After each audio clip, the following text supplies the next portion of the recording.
Welcome sa Dries TV. Kung interesado ka sa ganitong news, huwag kalimutang isubscribe ang ating YouTube channel. Maraming salamat! Welcome po ulit sa ating panibagong update tungkol kina Kim and Paolo Abilino. Sa bawat update natin, tatalakayin natin ang mga pinag-uusapan sa mundo ng social media tungkol kina Kim and Paolo Abilino. Kaya naman kung hindi pa po kayo nakasubscribe dito sa ating channel nako, i-click nyo na po yan and isama nyo na din ang bell button. So ayan, welcome back again sa ating YouTube channel mga kakimpaw, and sa update natin ito, ang pag-uusapan natin ay tungkol sa mga importanteng ganap kina Kim and syempre kay Paolo Abilino. Pero bago po ang lahat, maraming salamat sa inyong patuloy na pagsuporta at pagsubaybay sa mga daily update natin.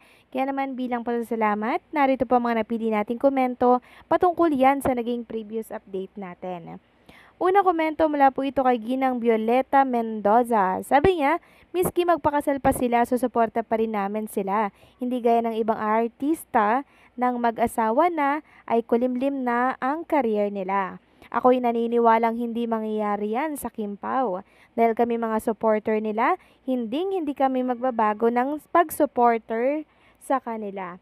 Lalo pa kaming magiging napakasaya kung sila ang loobin ng Diyos para sa isa't isa na. Lalong matutuwa kaming makita sa magiging mga anak nila. So maraming salamat sa komento, Ginang Violeta Mendoza, no?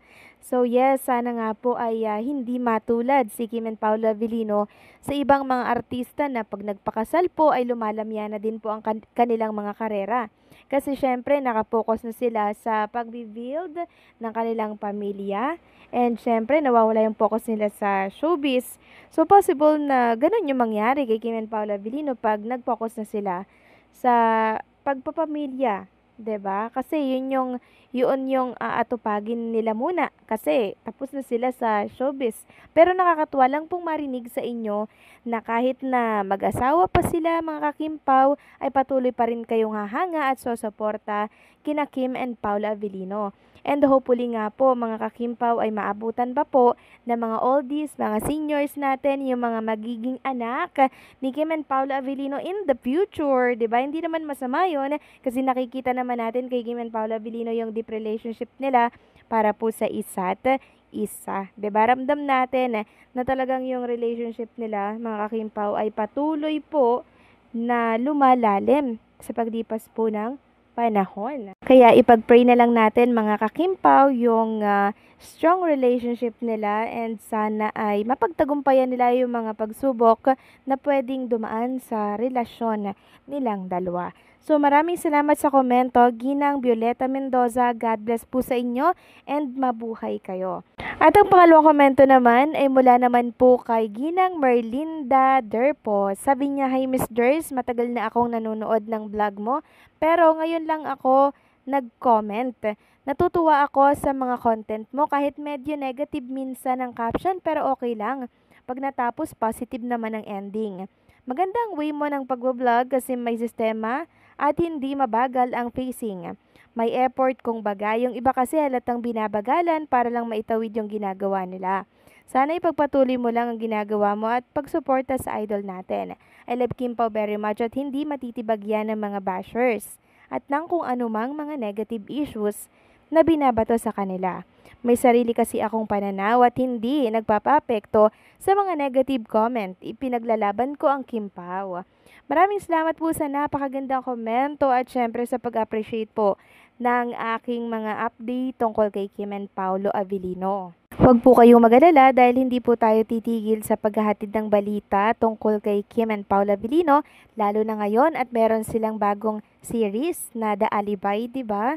And syempre, mas lalo pong pag-uusapan si Kim and Paolo Abilino at lalong tututukan yung kanilang bagong series. At kinatutuwa ka din pong malaman, Ginang Merlinda Derpo, na hindi po kayo naniniwala sa mga negativity na nababasa nyo po sa mundo ng social media. Kasi ngayon, sobrang talamak po talaga yung mga ganyan, yung mga fake comment, mga fake news, 'di ba? So nakakatuwa lang na meron pong mga fans na katulad nyo po, no? Yun bang malawak ang pangunawa. So maraming salamat po sa inyong komento, Ginang Merlinda. God bless po sa inyo and syempre mag-iingat po kayo palagi. So ayun na nga, pag-usapan na natin mga kakimpaw ang mga balita po na nakalap natin sa gabing ito. At unahin na nga nating pag-usapan ang naging tweet netong si Eric John Salot kanina sa kanyang ex account. Sabi niya nga po dito mga kakimpaw, "Whole day with Kim Pao today." So meaning magkasama po si Kim and Paolo Abilino kanina araw po yan ng Webes. Para po ito sa shoot ng The Alibay. Grabe naman yung one day na magkasama sila, 'di ba? Siguro napakadami nilang shoot mga kakimpaw para ito sa magiging banner or sa magiging picture po ng The Alibay na series nila. Syempre, kailangan pong piliin talaga ng masusi yung mapipili po nila para gamitin dito po sa The Alibay. Kaya pala wala si Kim Chu dito po sa It's Showtime dahil meron po silang ginagawa ni Paolo Abilino na shoot. So nalalapit na po talaga ang pagpapalabas ng series nila na The Alibay. And hopefully by next week ilabas na po yung teaser kasi sobrang dami pong nag-aabang ng teaser na yan. At kanina nga po mga kakimpaw, meron pong pinost itong si Mr. MJ Felipe sa kanyang mga social media account, particular sa Twitter and syempre sa Facebook na talaga naman pong dinumog, dinagsa ng comment ng mga Kimpaw fans. At syempre, marami ang napapatanong para saan kaya yan Mr. MJ Felipe? For Kim and Paula Abilino po ba yan? So ganito po kasi yung tweet ni Mr. MJ Felipe, KP on AYG. G? So, medyo nakaka-curious. Kaya maraming nagsasabi na ilabas nyo na po yan, Mr. MJ Felipe. Sana po walang masyadong personal daw na tanong for Kim and Paolo Abilino para daw hindi ma-awkwardan na si Kim and Paolo. So, ipapakita ko po sa inyo yung kilig ng mga Kim Pao fans habang sila po ay nagko-comment dito sa post ni Mr. MJ Felipe. Ayan, OMG. G na po, Sir MJ Felipe. Ayan, OMG lahat sila. Halatang excited po sila sa pasabog ni Mr. MJ Felipe kasi maging si Mr. MJ Felipe kinilig din po.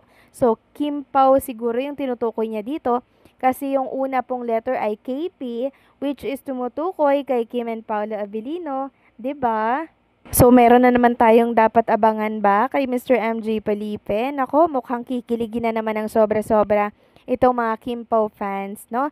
Sana ilabas na ni Mr. MJ Felipe ang tungkol dyan. Kasi marami na naman po mga Kim Pao fans na hindi makatulog sa kakaisip kung ano bang ibig sabihin dito ni Mr. MJ Felipe. So, kalma lang po mga ka-Kim Pao ha. Kasi lalabas din po yan ni Sir MJ Felipe sa tamang oras. So, marami nating dapat abangan kay Kim and Paula Abilino, kaya ihanda nyo po ang inyong mga puso at isipan dahil bubulabugin kayo ng trailer ng The Alibay. So, excited na ba kayo dito mga kakimpaw? Please comment down below and let me know, okay? So, wag nyo kalimutan itong i-like, i-share, and syempre mag-comment kayo dyan. At pakiclick na rin ang notification bell for more update.